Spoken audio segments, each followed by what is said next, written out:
बिस्मिल्लाहिर्रहमानिर्रहीम। अच्छा भाई, अब प्रीवियस क्लास तक हमने क्या किया कि जब हम एक बटन प्रेस करते हैं तो जो हमारा फ़र्स्ट नेम और लास्ट नेम होता है वो साथ में जुड़ता है और एक मैसेज की सूरत में नीचे शो हो जाता है। अब जो हम अगला काम करने वाले हैं वो काम है हमारा लेक्चर नंबर 5 में हम फॉर लूप पढ़ेंगे। फॉर लूप का काम क्या होता है? लूप के बेसिकली डेफिनेशन ये होती है कि जब हमें कोई एक काम एक बार से ज़्यादा करना है। मिसाल के तौर पे मैं आपसे कहता हूँ कि भाई ये जो मैसेज आ रहा था सक्सेस वाला, जो पॉपअप की तरह आता था बटन के साथ, मैं चाहता हूँ कि ये एक बार नहीं 10 बार आए। वैसे होता नहीं है ऐसा, लेकिन जस्ट फॉर एन एग्जांपल, मिसाल के तौर पे कि मैं आपसे कहना चाह रहा हूँ कि वो जो मैसेज आता है वो एक बार नहीं बल्कि 10 बार आए। 10 बार मुझे बताए वो कि आपका नाम ये है, ठीक है। तो अब इस सूरत में इस काम के लिए तरतीब ये होगी कि हम यूज़ करेंगे फॉर लूप। फॉर लूप की लॉजिक ये होती है कि हम अगर किसी काम को रिपीट करना चाहें तो हम उसे उसके अंदर रख देते हैं। तो अब हम अपना एक ऐसा कोड लिखने की कोशिश करेंगे जिसमें हम अपने मैसेज को फॉर लूप के अंदर रख देंगे और वो जो फॉर लूप है वो 10 बार चलेगा और 10 बार हमारे मैसेज को दिखाएगा। मीन्स एक छोटा सा तरीका ये होता है कि अब आपने जो एक मैसेज की लाइन लिखी थी ना, आप उस मैसेज की लाइन को 10 बार कॉपी कर दें तो 10 बार चल जाएगा। तो एक बार हम बगैर लूप के प्रैक्टिस करेंगे और एक बार हम लूप के साथ प्रैक्टिस करेंगे ताकि दोनों सिनेरियो हमें क्लियर हो जाए, ठीक है। तो पहले पुराना काम देख लेते हैं कि लास्ट क्लास तक क्या किया हुआ, उसके बाद आगे बढ़ते हैं। ये हमारा पिछला काम है, ठीक है। अच्छा, अब जैसे ही हम इस पर सबमिट प्रेस करते हैं तो ये रेड हो जाते हैं, कलर आ जाता है इसमें, ठीक है। फिर हम इसमें रिफ़्रेश कर लें और हम यहाँ पे एक नाम लिखेंगे कि भाई हमने लिखा अली और साथ में लिखा अहमद, तो वो अली और अहमद जो है वो अपेंड होकर साथ में ज्वाइन होकर नीचे एज आ सक्सेस मैसेज आ जाता है। अच्छा, अभी मैं आपसे ये कह रहा हूँ कि भाई इस सक्सेस मैसेज को नहीं दिखाएं, बल्कि वो जो एक पॉपअप आता था जो यहाँ से अलर्ट मैसेज आता था हम वो दिखाएंगे। तो उसके लिए हमने क्या करना होगा, हम यहाँ विजुअल कोड पे आएंगे और इस वाले पार्ट को हमने हटा देना है क्योंकि अभी फ़िलहाल के लिए इसकी ज़रूरत नहीं है।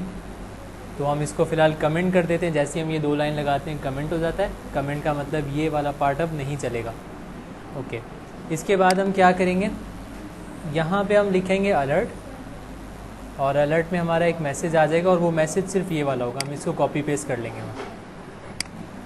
जब इसे हम कॉपी करेंगे यहाँ पे इस तरह, तो ये इधर, और ऊपर वाली लाइन को भी फ़िलहाल हम Ctrl+C करके बंद कर देंगे।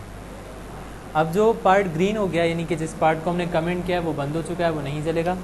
बाकी का जो मैसेज है वो हमें शो हो जाएगा, ठीक है। तो पेज रिफ्रेश करके एक बार फिर चेक कर लेते हैं और जैसे ही हम सबमिट करेंगे यहाँ से तो देखो वो हमें मैसेज आ गया। अच्छा, तो ये जो मैसेज आया यहाँ क्लिक करने से, अब मैं ये चाहता हूँ ये खुद ही 10 बार आए, यानी जैसे ही मैं ओके करूँ तो एक और आ जाए, ओके करूँ तो फिर एक और आ जाए, ओके करूँ तो फिर एक और आ जाए, पूरी 10 बार आए। तो उसके लिए बहुत आसान सा तरीका है, आप इस वाली लाइन को यहाँ से कॉपी करें और एक बार तो लगी हुई है, 2 3 4 5 6 7 8 9 10। इसके बाद आप पेज रिफ़्रेश करें और वो अब 10 बार आ जाएगा आपके पास। कैसे आएगा देखें, ये आपने लिखा अली अहमद और आप सबमिट करो इसको, एक आ गया, आप काउंट करते रहें, देखो दूसरा भी आ गया।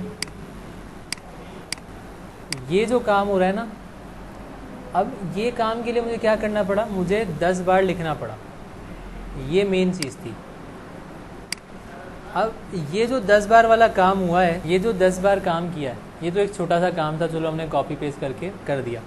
लेकिन अगर एक बड़ा काम हमें करवाना होता 10 बार, तो फिर क्या होता? फिर क्या हम इतनी सारी, समझो एक काम है उसके अंदर 50 लाइन यूज़ हुई हैं, एक काम है उसमें 50 लाइन यूज़ हुई हैं। अब उन 50 लाइन को जब मैं 10 बार कॉपी करूँगा वो 500 हो जाएंगी। अब जब 500 हो जाएंगी तो वो स्लो भी चलेंगी फिर। तो उसका हमें क्या हल निकालना होता है कि हम फॉर लूप यूज़ करते हैं और उसे हम बताते हैं कि इतनी बार चलो, वो बार बार उसी लाइन को चला देगा। अब ये काम कैसे होगा, हम यहाँ पे एंटर करेंगे और इधर लिखेंगे फॉर, और जैसे ही फॉर लिखेंगे हमारे पास आ जाएगा फॉर लूप। इसको टैब दबा के, ये फॉर लूप का सिंटैक्स है, ये हमारा फॉर लूप का सिंटैक्स है। दिखने में थोड़ा खौफ ना आ गया, लेकिन आपको याद नहीं करना, क्योंकि सबसे अच्छी बात यह है कि आप यहाँ जस्ट फॉर टाइप करेंगे और ये वाला ऑप्शन सेलेक्ट करेंगे और टैब दबाएंगे, वो आ जाएगा, ठीक है।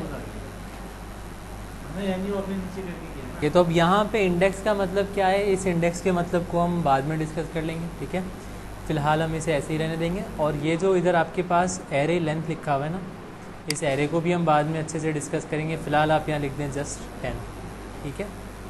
आपने इधर 10 लिख दिया, अभी आपका 10 बार चलेगा। अच्छा, अब 10 बार क्या करेगा ये वाला, ये जो कांस्टेंट है ना, कांस्टेंट एलिमेंट, इसकी जगह हम क्या करेंगे, हम इसको करेंगे कॉपी और अपने इस मैसेज को हम यहाँ पे पेस्ट कर देंगे जस्ट। ठीक है, यहाँ पेस्ट करने के बाद ये जो हमने एक्स्ट्रा 9 लाइन्स लिखी थी हम इनको मिटा देंगे। अब इसको 10 बार चलाने का काम, यानी इस वाली अलर्ट मैसेज लाइन को 10 बार चलाने का काम ये फॉर लूप करेगा। अब वो कैसे करेगा वो ज़रा देखें। पहले हम एक बार टेस्ट कर लेते हैं कर भी रहा है कि नहीं। पेज रिफ्रेश कर लेते हैं, यहाँ हम वैल्यूज़ लिखो और कर दो सबमिट। हम देखो एक बार आ गया और देखो सही है। तो ये काम हुआ है हमारा फॉर लूप से। फॉर लूप का काम ही होता है कि वो आपके काम को रिपीट करता है। अब ये काम क्या कर रहा है वो देखें। इंडेक्स का मतलब ये एक वेरिएबल है जिसकी वैल्यू इस वक्त 0 है। ठीक है, और ये 10 है, यानी ये हमारी दी हुई वैल्यू जितनी बार हम इसको चलाना चाहते हैं। अब हम ये कहते हैं कि इंडेक्स छोटा हो 10 से, सही है, और इस वक्त इंडेक्स में 0 है। इंडेक्स अगर 10 से छोटा है तो वो क्या करेगा, वो इसके अंदर आ जाएगा और उसे चला देगा। ठीक है, उसे चलाने के बाद ये वापस जंप करके जाएगा यहाँ पे और इंडेक्स के अंदर प्लस प्लस के ज़रिए +1 ऐड कर देगा। प्लस प्लस का मतलब होता है इंडेक्स +1, यानी इंडेक्स में 1 ऐड कर रहा है। ठीक है, फर्स्ट टाइम इंडेक्स क्या था 0, वो अंदर आया, मैसेज चला और उसके बाद वो कहाँ चला गया, इस पार्ट पे, और यहाँ उसने इंडेक्स के अंदर 1 प्लस कर दिया। अब इंडेक्स की वैल्यू हो गई 1 और हमने क्या वैल्यू दी हुई है 10। वो फिर से चेक करता है कि क्या इंडेक्स 10 से छोटा है। ऑब्वियसली इंडेक्स में अभी 1 है, वो 10 से छोटा है। वो फिर से अंदर आता है, फिर उसको चला देता है, फिर इसमें +1 करता है, फिर 2 हो जाता है, 2 के बाद 3, 3 के बाद 4, 4 के बाद 5, 6, 7, 8, 9। अब जब 9 हो जाता है तो भी वो अंदर आएगा और चलाएगा। अब अगर आप काउंटिंग करें 0 से लेकर 9 तक की तो 10 हो गया, 10 बार वो चल चुका। अब जब वो इंडेक्स पे जाएगा और इंडेक्स को जब वो 10 कर देगा तो वो फिर से यहाँ पे चेक करने आएगा कि क्या 10 से छोटा है। तो 10 से छोटा नहीं हो सकता, बराबर है पर छोटा नहीं है।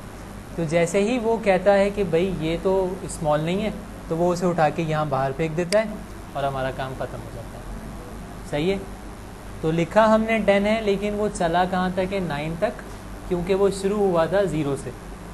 ठीक है, तो ये इसकी एक लॉजिक होती है कि जब भी कभी आपको किसी फंक्शनैलिटी को रिपीट करना होता है तो आप उसे उठा के लूप में रख देंगे और वो लूप जब तक चलेगा तब तक वो फंक्शन चलते रहेंगे। समझ आ गई बात सबको? कोई मसला है इसमें?